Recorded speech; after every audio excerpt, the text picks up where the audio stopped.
Dis papa, ils font quoi les sportifs quand ils sont pas sur le terrain ?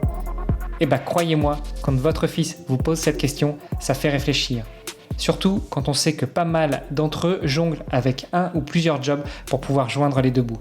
Et j'ai réalisé que beaucoup d'entre nous se posent la même question. C'est pour ça qu'il y a quelques années, j'ai décidé de lancer le podcast Dans les vestiaires pour plonger dans cette double vie. Parce que derrière chaque athlète, il y a une histoire et parfois un autre métier. À peu près au même moment, j'ai rejoint ePlayer, un cabinet de recrutement spécialisé dans les recherches critiques.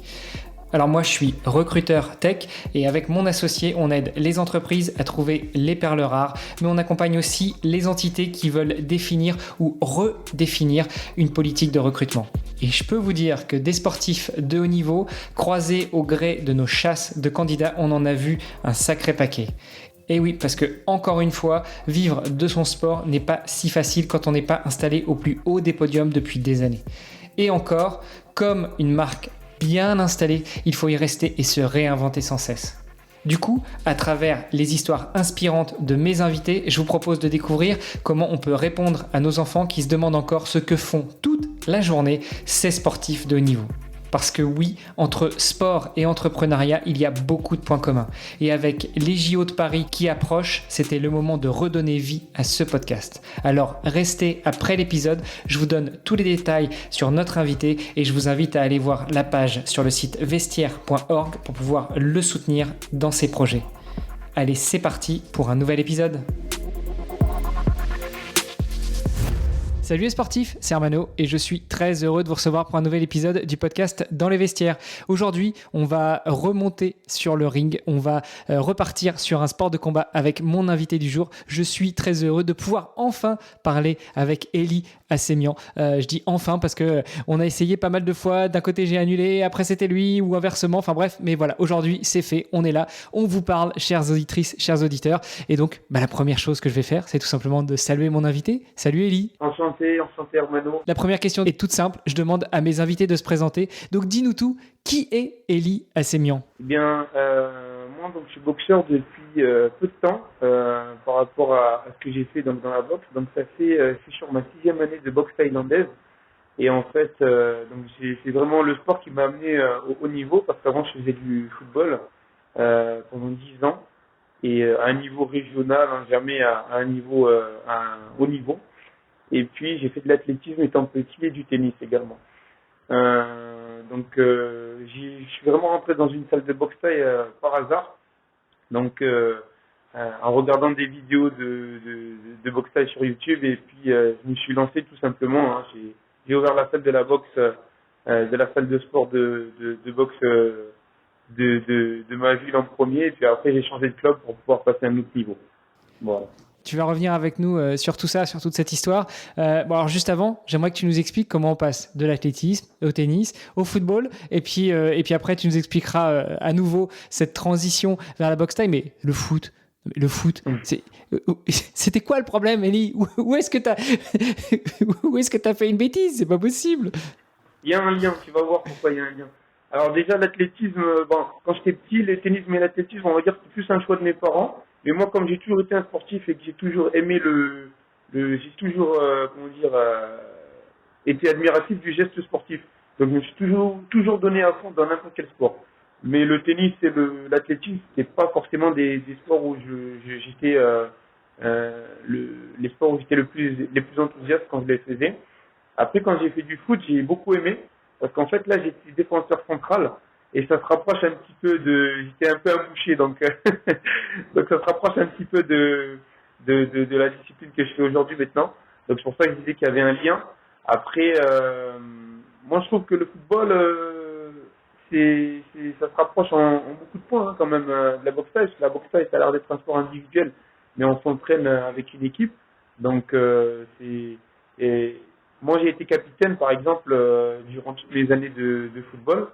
Et je sais qu'on peut avoir une influence sur ses coéquipiers, que ça soit sur un terrain ou dans une salle de boxe thaï. Donc je pense qu'il y a beaucoup de liens. Donc tu disais, il y a des similitudes entre le foot et la boxe thaï. Pourquoi ? Parce que sur un terrain de foot, c'est comme sur un ring, on se tape dessus, non ? C'est quoi les similitudes ? Je dis que moi dans ma vision de comment je pratiquais le football, Je dis, je suis un boucher. C'est pas, je voulais du mal à mes adversaires.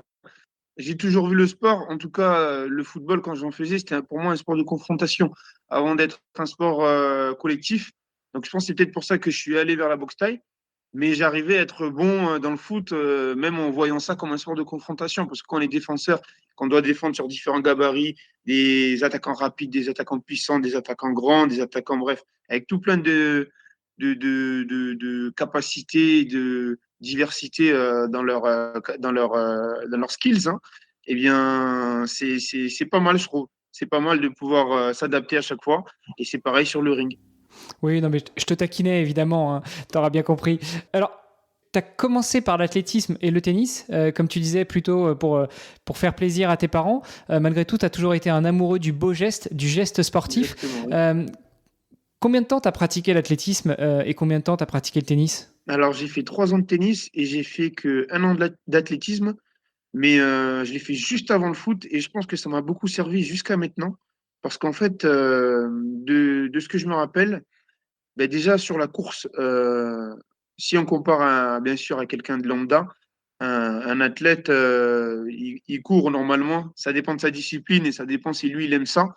Il court plus qu'une personne lambda. Mais là, sur le point sur lequel je veux revenir, c'est vraiment dans l'athlétisme, j'ai appris à aimer la course parce que vraiment, on en mangeait, on en mangeait, on en mangeait. Et vraiment, la course à pied, en tout cas, c'est quelque chose que j'ai acquis avec mon année d'athlétisme. C'est marrant parce que pour relancer cette troisième saison, il y a une bonne trentaine d'épisodes. J'avais Patrice Essele Sassa, qui lui est maintenant un athlète, mais qui a commencé par le foot. Toi, tu as commencé par l'athlétisme avant d'aller vers le foot.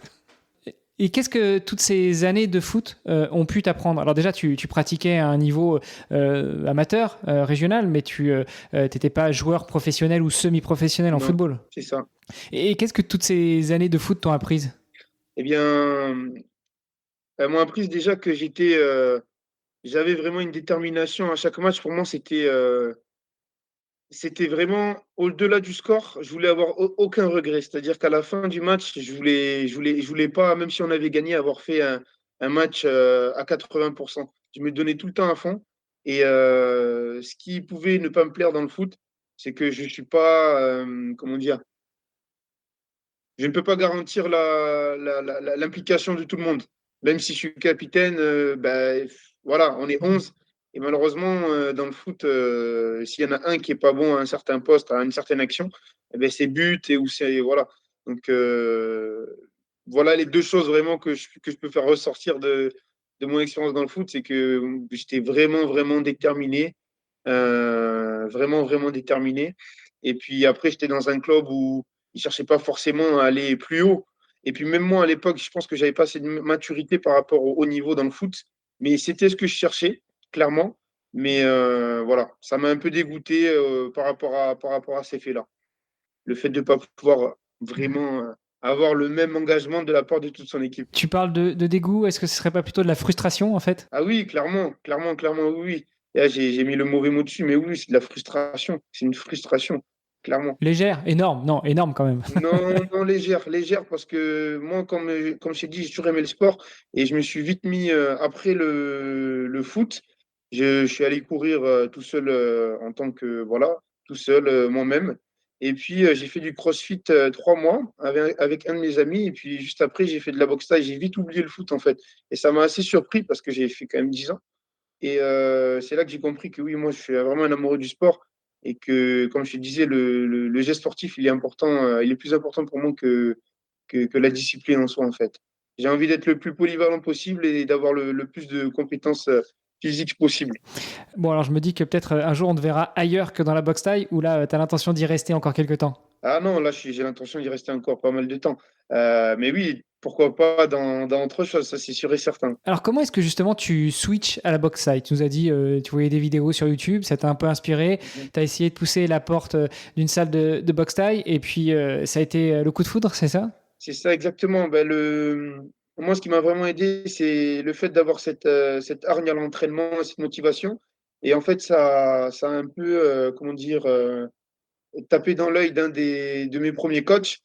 Et puis, et en plus, c'était même pas vraiment un coach, mais c'était la personne qui m'a suivi au début. Mais c'est vraiment lui qui m'a fait aimer aussi après les sports de combat parce que quand j'ai compris l'aspect hors physique, mais vraiment technique de la discipline, c'est là où vraiment je m'y suis intéressé à 100% et que c'est devenu profond, quoi. Ça veut dire quoi, justement, c'est devenu profond? C'est devenu profond parce que la boxe thaï, c'est vraiment, on l'entend souvent, une école de la vie. On monte sur le ring et on est face à un seul adversaire et on est tout seul face à lui. Alors on a quelqu'un dans le coin, mais c'est vraiment le fait de monter sur un ring, c'est spécial. Donc quand je dis c'est profond, c'est-à-dire quand j'ai commencé vraiment à apprendre les techniques, pour moi, je savais que j'allais faire du combat parce que quand j'ai commencé, je n'étais pas du tout prêt à faire de la compétition. Mais pas dans le sens prêt à avoir peur ou quoi que ce soit, mais je faisais ça juste pour faire du sport. On était encore dans le geste sportif. Et au fur et à mesure qu'il me fasse aimer cette discipline, je me suis vraiment vu faire de la compétition et monter sur un ring. Donc, c'est en ce sens-là que je dis que voilà, c'est profond et ça a été une décision que j'ai pris du temps à prendre.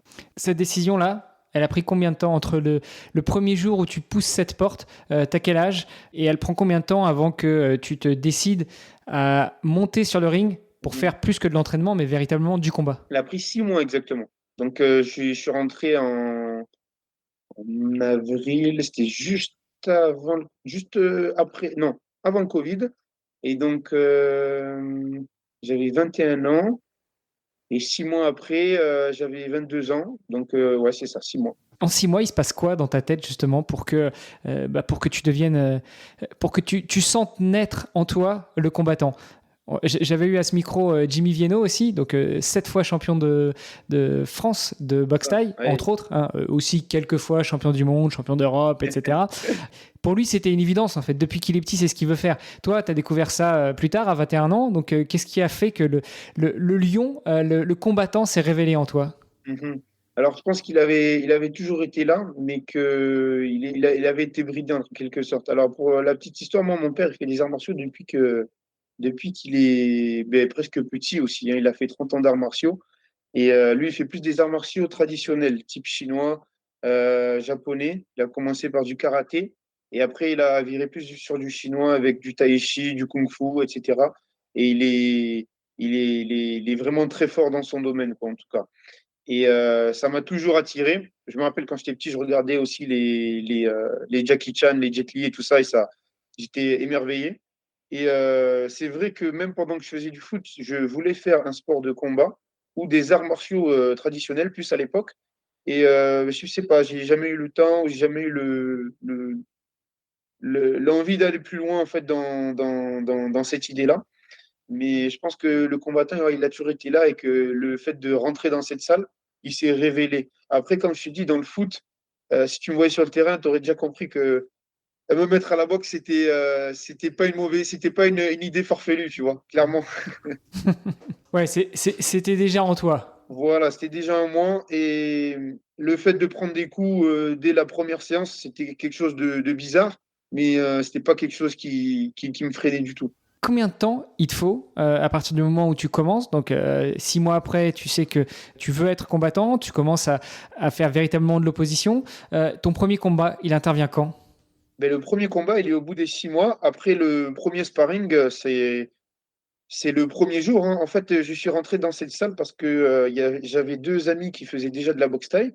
Et en fait, mon premier sparring, c'était avec mon ami en fait, qui fait à peu près la même taille que moi, donc 1,90 m, un peu plus grand même. Et puis lui, voilà, il aime bien taper. Donc, dès le début, j'ai montré, et puis même lui, il savait quand il m'amenait dans cette salle que ça allait pas être difficile pour moi sur le plan physique. Et je pense qu'il a voulu me tester sur le plan mental au niveau de ce premier sparring. Et je pense qu'il a vu que moi, j'ai rien fait, hein. Lors de ce premier sparring. Moi, j'ai vraiment pris du temps pour voilà, assimiler la technique parce que le geste sportif, comme je t'ai dit, encore Et une fois, prendre il est des fort. coups, c'est ça? Et T'as pris du temps pour assimiler le geste et prendre des coups? voilà. Et puis, exactement. Au début, je prenais énormément de coups, mais qui m'éméchaient pas forcément. Mais en fait, le prendre des coups et de rien montrer, d'avoir une tête vraiment un peu énervée, ben, c'est ça qui a fait que j'ai été quand même vite, comment dire, vite pris en main par la personne qui m'a entraîné et qui m'a appris toutes ces techniques au début. Donc, en fait, pendant ces 6 mois-là, moi, je me suis vraiment focalisé sur ma technique. Et puis, tous les jours, presque tous les jours de la semaine, j'étais là. Et j'apprenais. Et je restais en forme physiquement pour être au top, en fait. Je me donnais à fond. C'était une nouvelle discipline pour moi, donc déjà avec l'excitation. Et puis, l'excitation d'apprendre de nouvelles choses, c'était pour moi hyper intéressant, hyper enrichissant. Quand est-ce que tu commences à rentrer sur le circuit national? Parce que là, on ne l'a pas dit, mais tu es champion de France de boxe thaï. Comment est-ce que tu commences à rentrer sur le circuit national, que tu gagnes tes premiers titres, et puis après, tu te poses la question de devenir pro? Eh bien, en fait, après ces 6 mois, donc les championnats régionaux. Donc, normalement, on fait un petit interclub avant de commencer à faire les compétitions plein contact. Mais à ce moment-là, je me rappelle plus très bien. Je sais plus si j'avais pas été disponible ou bref, s'il n'y avait pas eu dans mon club d'interclub. Mais moi, je suis allé directement du coup à la compétition plein contact. Et puis, j'ai eu 2 combats, donc en moins de 81 kilos à l'époque. Maintenant, je combats en moins de 75 kilos. Donc, en moins de 81 kilos, je fais mon premier combat contre un adversaire beaucoup plus grand que moi, vraiment un 80 kilos qui faisait presque 2 mètres, vraiment très, très grand. Mais je savais que de toute façon, j'avais des armes autre part pour pouvoir gagner. Et j'étais sûr de moi, j'étais sûr de moi. Et de toute façon, il y avait pas mal de mes potes, donc je venais pas pour perdre. Donc, voilà. Et deuxième combat, là, Bah, je pense pas qu'il y en ait beaucoup qui viennent pour perdre, en fait. oui, mais il y Surtout en a, je dans pense un qu'il y sport en de a, combat. Quand tu y oui, vas pas pour enfiler des perles. mais il y en a beaucoup qui viennent, je pense, en compétition amateur, en tout cas, pour se Mhm. tester, même si c'est du plein combat, que pour gagner. Je l'ai beaucoup vu. Je l'ai beaucoup vu. Donc, c'est pour ça que je dis ça. Le deuxième combat, c'était plus contre un adversaire dur au mal, vraiment costaud, un peu moins technique, et qui m'a donné du fil à retordre, et puis j'ai gagné, mais voilà, je suis ressorti avec quelques petites séquelles. Le premier combat avec voilà, des petites blessures. Et donc, c'est ça qui m'amène au niveau national, en fait, amateur. Donc, les 2 premiers combats gagnés qui m'amènent au niveau national amateur. Donc, là, c'est Donc là, on est en 2021. voilà, c'est ça. Et donc, janvier ou février, championnat de France à Paris. Et comment ça se passe, ce championnat de France? Alors, pour les championnats de France, donc beaucoup plus de monde, beaucoup plus de niveau. Donc là, il peut tout se passer, hein. C'est une préparation autre. Il y a plein de combats en une seule journée. Il faut bien gérer la fatigue, bien gérer les blessures. Donc, sur le premier combat, je rencontre le représentant de l'Occitanie. Et je- n'importe quoi, un combat vraiment moche. En fait, je donne tout parce que je suis au championnat de France. Et dans ma tête, j'étais pas prêt psychologiquement, en fait. J'ai pas pu poser mon jeu comme on l'avait prévu avec mon coach. Et puis, il y a aussi pas mal de choses qui ont fait que j'étais pas dans mon combat. Ce premier club, en fait, il n'était pas à vocation de compétition. Donc, de mon club, j'étais enfin, le seul, pardon, à aller en championnat de France. Et donc, j'avais pas été suivi. Après, ils avaient trouvé quelqu'un qui aurait pu me coacher là-bas, mais mon équipe n'était pas avec moi. Donc ça, déjà, c'était quelque chose qui, pour une première compétition à ce niveau-là, c'était quelque chose qui m'avait un peu chamboulé. Mais au-delà de ça, mon combat, il était médiocre. Et donc, à la fin, je regarde mes amis quand le troisième round, il est fini. Je dis, ah les gars, je suis désolé, franchement. Et en fait, eux, ils étaient étonnés parce que pour eux, je gagnais haut la main et c'était quelque chose d'évident. Et je dis, non, non, là, franchement, c'est. Et je leur fais un signe de la tête, je dis, non, là, c'est mort. Et même pour te dire, hein, j'étais tellement, tellement déçu de moi que même à mon adversaire, avant la décision, je lui ai dit, franchement, là, bien joué à toi, là, je pense pas que c'est pour moi. Il me dit, mais t'es fou, quoi, c'est toi qui as gagné. De quoi tu me parles? Et c'est vraiment ce qui, je pense, qui me suit encore jusqu'à aujourd'hui. C'est que dans mes combats, je cherche tellement à vouloir bien faire que des fois, je vois même pas, j'oublie même des fois des actions que je peux faire tellement que comment dire, j'obstrue ma vue par des envies que j'ai de gagner, de plein de choses. Du coup, ça, c'était un combat, mais tu l'as dit, sur les championnats de France, il y a plusieurs combats. C'est ça. Donc, Comment je se gagne passe le celui-là. deuxième, le troisième, le quatrième? C'est ça. Du coup, je gagne celui-là.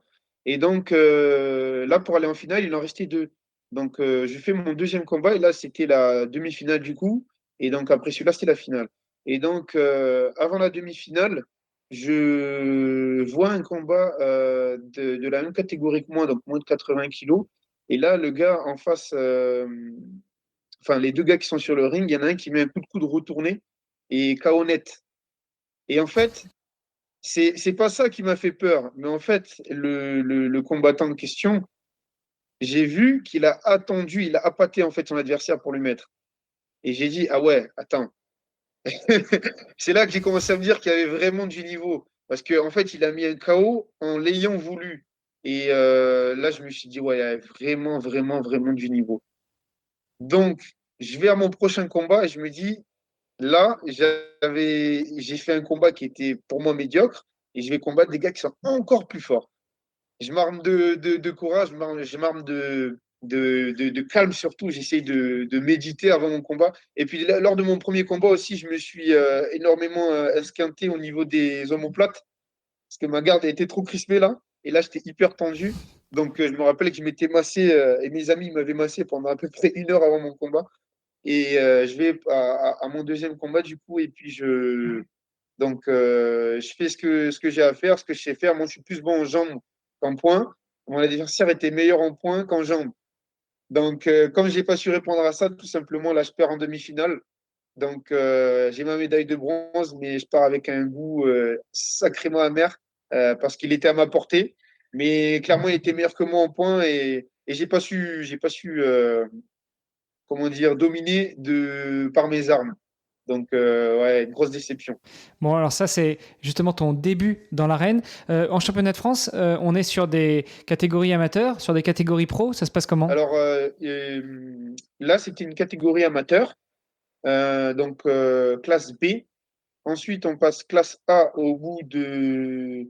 Alors, si on fait.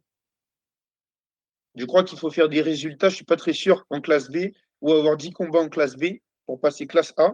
Et la même chose en classe A pour passer. Alors, classe A, c'est semi-pro. Et la même chose en classe A, donc 10 combats ou des résultats au championnat de France pour passer en pro. Alors, quelle est la différence entre être boxeur de boxe taille amateur et boxeur de boxe taille professionnel? Ben, tout simplement, la boxe taille professionnelle, c'est un métier et puis c'est du tous les jours. Ben, c'est-à-dire que là, on fait beaucoup plus attention à ses blessures, on fait beaucoup plus attention à sa récupération, à sa prévention de blessures également. Et puis, on s'entraîne plus, on s'entraîne plus, on s'entraîne plus. Après, il y a aussi comment je pourrais dire ça?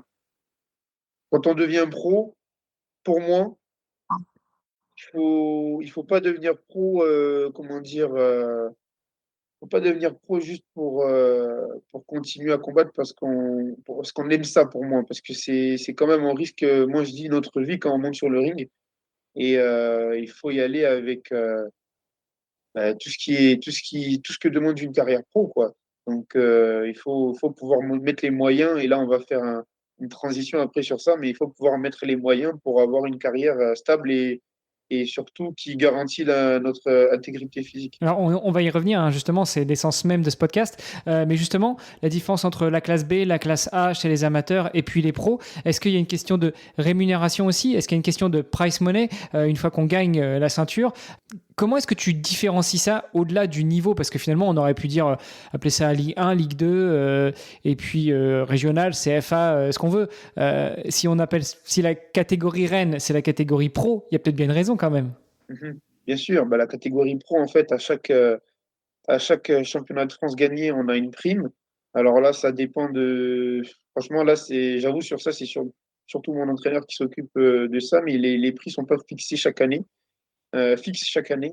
Mais il y a une prime, bien sûr. Après, c'est pas les championnats de fédération qui rémunèrent le boxeur pro, c'est surtout les galas. Parce que là, il y a plus de spectacles, il y a une entrée. Alors que sur le championnat de France, par exemple, un gala peut acheter le combat. Donc dans ce cas-là, il y aura plus de moyens mis pour les boxeurs et puis pour leur image, leur communication et tout ça. Mais si on parle que d'un match, on va dire dans une salle, souvent à Paris ou à Marseille, euh, les combats s'enchaînent comme ça, ben, ce sera juste la prime du premier, deuxième et troisième. Sachant que le troisième, Ils gagnent pas beaucoup, beaucoup. Et donc, Ouais, ça paye les frais d'essence pour aller jusqu'à Paris, quoi. voilà, c'est tout. Et encore, et encore, et encore, et encore. Bah, ça dépend où tu habites. Si tu habites dans la région parisienne, ça paye les frais Ah d'essence. oui, Si tu ah habites oui. à Bordeaux, c'est plus compliqué. Moi, je suis à Bordeaux, donc non. Ouais, non, c'est vrai qu'on n'avait pas dit où est-ce que tu te situais, mais on en avait déjà parlé précédemment. Ouais, et du coup, ça va être la différence entre catégorie A, catégorie B et au-dessus les pros. En gala, il y a que les pros qui peuvent combattre Ouais, ou on peut retrouver des amateurs? parce que c'est ce dont j'allais parler. Alors, justement, en France, il y a un circuit qui marche très bien, qui est le Muay Thai Grand Prix, euh, euh, durant lequel j'ai pu faire, moi, une apparition en 2021, justement, juste après en juillet 2021, après mon année de classe B, après ma deuxième année de classe B, pardon, quand j'ai changé de salle, eh bien, j'ai pu faire une apparition en classe A. Et donc là, on est payé comme si, bon, pas comme si on était un pro, mais on a une prime de combat lors d'un gala. Et je crois que les classes B aussi avec protection, parce qu'en classe B, on a protection, donc plastron, casque, coudière, protège tibia. Ils font des combats aussi dans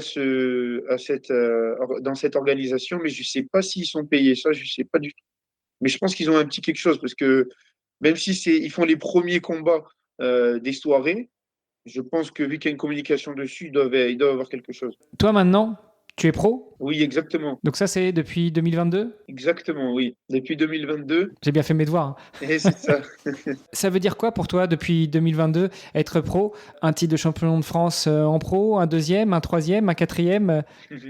Eh bien, ça veut dire que oui, clairement, il faut fournir le palmarès là encore plus, hein.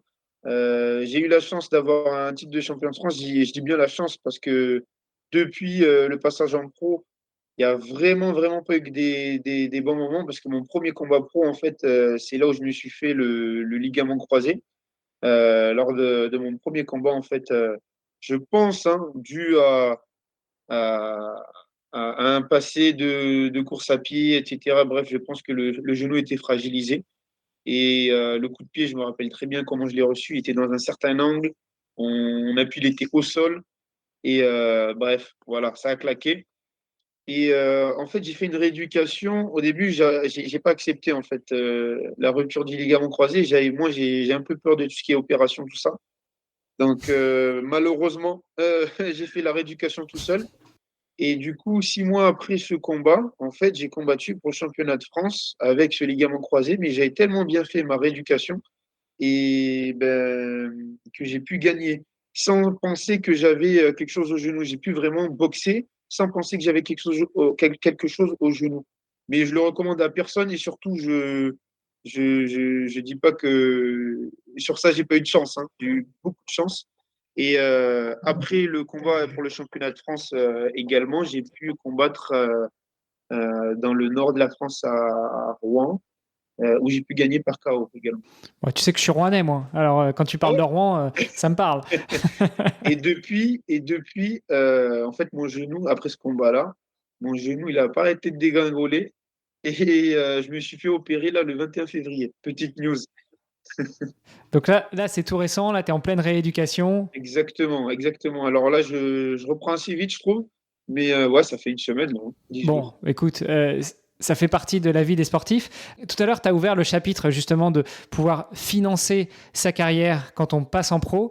Ça veut dire quoi financer une carrière pour un boxeur de boxe thaï, de muay thai Ben, ça va être déjà surtout l'équipement. Alors, dans une année de Muay Thai, on va avoir besoin de tout ce qui est gants de frappe, donc gants pour le sac. On va avoir besoin de tout ce qui est gants de sparring, donc les gros gants pour pas se faire mal avec les coéquipiers. Et puis le gant de PAO, c'est pour les cibles quand le coach nous tient les cibles. On va avoir besoin de gants qui sont plus petits pour vraiment ressentir plus l'impact. Et puis ce sera la même taille qu'en compétition, quoi. Donc déjà là au niveau des gants, si on veut de la bonne qualité, c'est assez cher. C'est entre 100 et 200 euros. Et ensuite, on va avoir besoin de tout ce qui est textile, hein. Si on fait 2 entraînements par jour, par exemple, pour ma part, on transpire tout le temps, donc il faut avoir de nouveaux habits qui s'usent rapidement. Et puis on va avoir tout ce qui est protège tibia, tout ce qui est protection, bandage qu'il faut également tout le temps renouveler. Voilà. Et les casques. et les protège-dents. Donc, tout l'équipement qui est inhérent à la boxe thaï. Ensuite, on va avoir les déplacements, parce que comme je t'ai dit, on est à Bordeaux. Déjà, rien que pour les championnats de France ou les Open ou ce genre de choses, tout se trouve à Paris, hein. Donc, nous, c'est du 300 euros le week-end minimum à chaque déplacement. Donc, c'est déjà, quand on travaille avec un loyer, des charges comme n'importe qui, hein, c'est très compliqué de sortir 300 euros comme ça. Surtout que de plus en plus, dans la fédération de Muay Thai, on a les dates de plus en plus tard. Donc, on ne peut pas prévoir. Ça, c'est hyper compliqué. Ouais, puis accessoirement, si tu bosses, enfin si tu t'entraînes 2 fois par jour, ça te laisse pas forcément de temps pour avoir un métier à temps plein. Donc il faut aussi avoir un salaire, non? Exactement, exactement, oui. Alors, je travaille, moi, dans différents domaines. La plus grande partie de mon salaire, ça va être le secteur social. Moi, j'ai un BPGEPS éducateur sportif. Donc, j'ai la chance de pouvoir travailler en intérim dans des foyers, des centres de vie pour délinquants, pour adultes également. Donc, je vais avoir des missions d'intérim comme ça au compte-gouttes. Donc, ça aussi, c'est un peu pas stable, mais au moins, ça me permet d'avoir un peu plus d'argent qu'un salaire, parce qu'en intérim, c'est un peu mieux payé qu'un salaire dans un CDD ou un CDI. Après, comme tu l'as dit, il y a des jours où soit je choisis de m'entraîner, soit je choisis de travailler, et ça, c'est comme ça depuis un bout de temps. Et c'est pour ça que les préparations, c'est compliqué. Il faut mettre de côté, et ensuite, faut savoir jongler, quoi. Faut savoir jongler, parce qu'avant un combat, il faut au moins un mois où on est focus, au moins. Ouais, donc tu es un peu indépendant, même si c'est de l'intérim, tu es un Exact, petit peu indépendant et tu organises ton agenda exact. pro et perso comme tu veux autour de ta préparation pour ton objectif de rester champion de France et voire même d'aller plus loin, non? Bien sûr, bien sûr. Alors, l'année prochaine, moi, mon projet, c'est de pouvoir aller en Thaïlande. Donc, là, je suis en train de me rééduquer vraiment pour ça. Et moi, j'aimerais partir dès septembre, là, pour soit une année, mais au moins, si je peux pas, au moins 3 mois, pour me faire connaître là-bas et pour pouvoir upgrade. Ouais, pour pouvoir progresser un petit peu dans ta pratique. Et puis après la Thaïlande, l'objectif c'est quoi? C'est d'aller vers des championnats d'Europe, championnats du monde? Alors, ce sera sûrement soit, si tout se passe bien, en même temps ou après cette année-là. Mais très honnêtement, je compte pas, on va dire, mon objectif, c'est pas de faire encore beaucoup d'années de Muay Thai. Moi, je préfère me tourner vers le MMA le plus tôt possible. Et c'est pour ça aussi que je vais en Thaïlande, parce que le JJB et la lutte est pas mal développé là-bas. Même si c'est le pays du Muay Thai, il y a... JJB pour Jiu-Jitsu brésilien, pour Oui, celles et ceux qui ne voilà. connaissent pas. Et donc, du coup, vu que c'est pas mal développé là-bas, il y a pas mal de salles qui font toutes ces disciplines-là, qui proposent toutes ces disciplines-là. Il y a énormément de combattants, que ce soit de l'UFC, du Bellator, bref, des grosses organisations de MMA qui s'entraînent en Thaïlande. Donc, ça peut être aussi une très bonne opportunité pour cela. Après, c'est vraiment, si je vais sur le MMA, c'est parce que j'ai fait une vraie bonne carrière. J'ai eu de belles décorations en Muay Thai. Pourquoi switcher du Muay Thai, de la boxe Thai au MMA? Et tiens d'ailleurs, attends, avant tout, première question. Quelle est la différence entre le Muay Thai et la boxe thaïlandaise? Alors, il n'y a pas de différence en fait. La boxe thaïlandaise, c'est le nom, on va dire, français du Muay Thai. Et en plus, le Muay Thai, nous on dit Muay Thai, mais ils appellent pas ça comme ça, eux là-bas. Je sais plus comment ils appellent ça, mais ils appellent pas ça comme ça. Ils ont un autre nom. Si on dit Muay Thai comme ça, on cherche un camp de Muay Thai, eh bien, ils vont pas le comprendre comme nous on le dit. Donc, je sais plus exactement ce qu'il faut dire, mais c'est pas ça qu'il faut dire en tout cas. Et du coup, pourquoi switcher du Muay Thai, donc de la boxe thaïlandaise, au MMA? Est-ce que c'est une question de rémunération? Est-ce que c'est un sport qui est plus rémunérateur, même si c'est pas tout à fait le même sport, même si c'est autrement plus dangereux? Mhm. Eh bien, bien entendu qu'il y a une question de rémunération, c'est sûr, hein. Faut pas se leurrer. Après, encore une fois, moi, bien sûr que c'est pour une question de rémunération pour laquelle j'ai pensé au début. Mais franchement, je pense qu'en chaque combattant s'est déjà posé la question de s'il ferait du MMA ou pas, parce que c'est la quand on a vraiment, quand on s'intéresse à l'esprit martial du guerrier et du combattant, c'est la forme la plus libre qu'on pourrait trouver. aujourd'hui. Après, je dirais la forme la plus libre, c'est le combat de rue, hein. Mais, euh, mais là, vraiment, en termes de cadre, en termes de sport de combat, c'est le MMA aujourd'hui qui. Donc, c'est pour ça aussi que ça m'intéresse, le combat libre, parce que ça me permet d'enrichir encore plus mes compétences en sport de combat. Donc pour arriver à tout ça, il faut déjà que tu te remettes en forme, que tu te rééduques pour ton genou post-opératoire. Il faut que tu reviennes au plus haut niveau en Muay Thai. Tout ça, ça implique des moyens financiers aussi. À l'heure actuelle, comment est-ce que tu finances ta saison, ta carrière? Bien, à l'heure actuelle, là, en fait, moi, je recherche des sponsors qui peuvent me soulager sur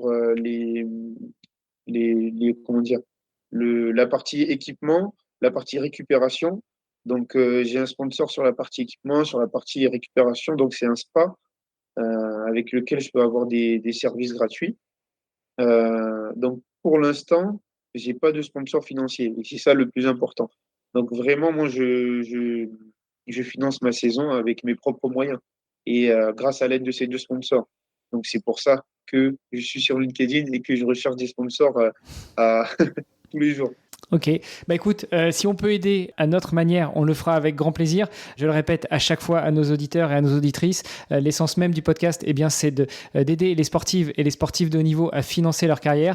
Donc si vous voulez aider Elie, le plus simple, c'est d'aller sur vestiaire.org et puis d'aller écouter, partager l'épisode d'Elie et puis rentrer en contact avec nous, avec l'équipe du podcast Dans les Vestiaires, mais aussi avec Elie. Et d'ailleurs, Elie, pour ça, où est-ce qu'on te retrouve sur les réseaux? Alors, directement sur LinkedIn, donc au nom d'Elia Sémian, et puis sur Instagram également, au nom de The Last Ablaster. Mais si vous tapez Elia Sémian dans la barre de recherche, vous allez trouver dans tous les cas. Faut que tu me racontes l'histoire de The Last Ablaster alors.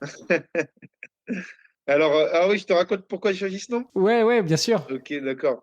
Alors, il y a comment dire, un combattant que j'aime beaucoup au niveau du style et tout simplement au niveau du style et de comment il anime son combat. C'est Israël Adesanya dans le MMA. Je ne sais pas si tu connais. Je suis pas un grand fan. Je connais pas tous les grands spécialistes. D'accord. Mais Et en fait, il vient du kickboxing Muay Thai.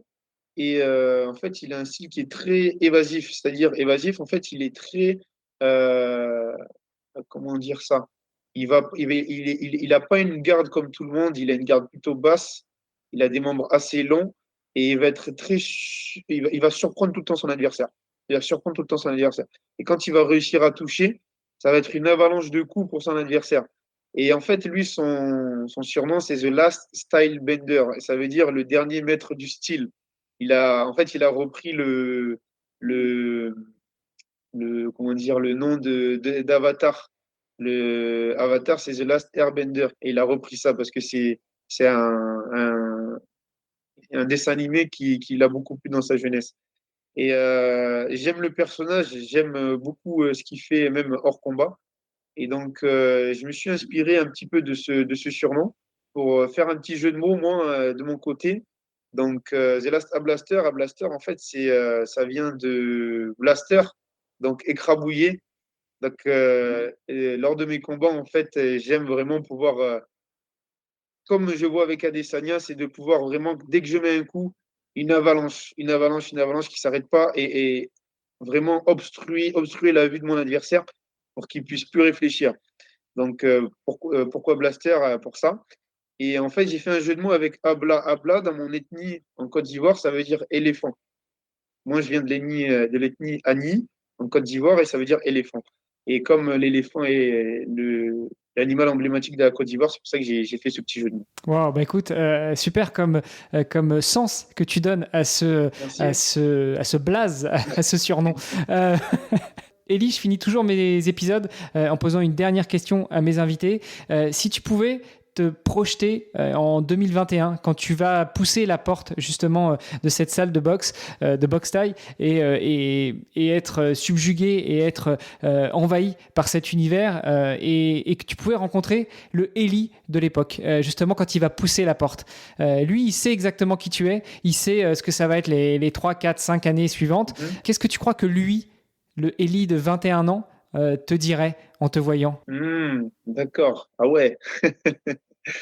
Ok, je m'attendais pas à ça comme question. Ah. Qu'est-ce qu'il me dirait? Il me dirait que il est fier de moi et que le chemin est encore long, parsemé d'embûches, mais que je vais aller encore plus loin, tout simplement. Et du coup, toi, le Eli de maintenant, qu'est-ce que tu lui répondrais au petit jeune? D'accord. Ah, bah, ce serait un peu comme comment dire, mon compagnon de route, quoi. Je lui dirais, t'inquiète pas, on va aller loin ensemble. T'inquiète pas. Même si la route, elle prend du temps, on va aller très loin ensemble. Bon, et puis on prendra les virages ensemble, mais t'inquiète pas, on restera sur la route. Bravo Eli, franchement.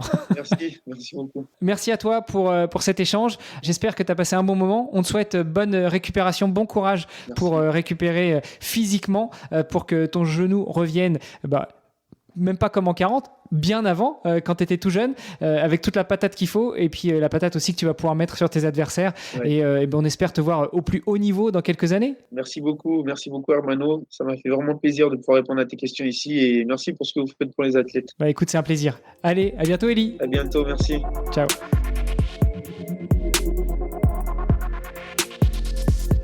Alors on est tous d'accord, chaque athlète a une histoire unique, tout comme Eli Assemian que vous venez d'entendre sur le podcast. Si son parcours vous a inspiré, eh bien rejoignez-nous sur les réseaux sociaux du podcast pour en discuter. Tous les liens sont dans les notes de l'épisode. Pour en découvrir davantage sur Eli et tous les autres sportifs du podcast et les soutenir dans leurs défis, eh bien visitez le site vestiaire.org. On a besoin de vous, chaque euro compte et 100% des dons sont directement reversés aux athlètes. Le podcast Dans les vestiaires met en lumière ces héros du sport et ils ont besoin de votre soutien.